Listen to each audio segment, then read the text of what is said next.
Hi. Howdy. So let's say hypothetically there's a young man here who is dating a young woman who tends to lean very far left.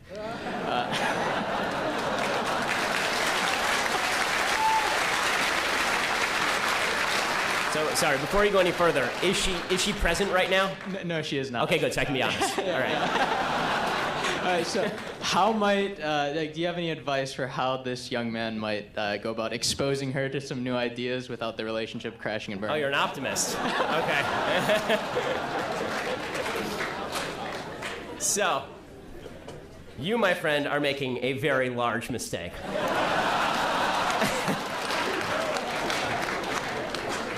I'm sure she's wonderful. I'm sure she's supremely attractive. I'm sure all of those things. It depends what the relationship is for. Are you in it for marriage, or like you actually have to give me like what's the end goal here? Yeah, marriage. Okay, so if you're in it for marriage, then the number one thing you must have in common with your spouse is values. You don't have interests come after values.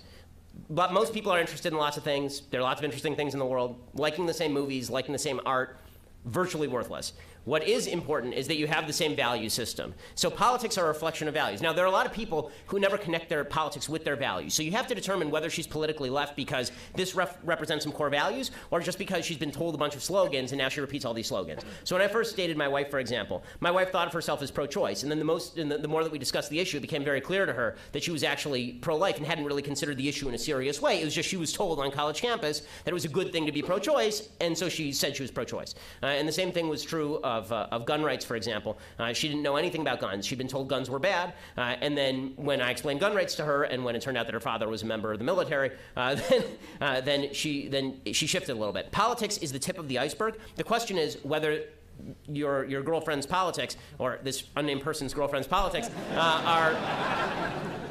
are a floating bit of flotsam on the top of the ocean, or whether there's actually a structural underpinning for what she's thinking. So you first have to determine that. If there is a structural underpinning, and if she really believes this stuff on a strong level, you're really going to have to think about whether this is something you want to go through for the next 80 years. Because when it comes time to raise your kids, forget about you.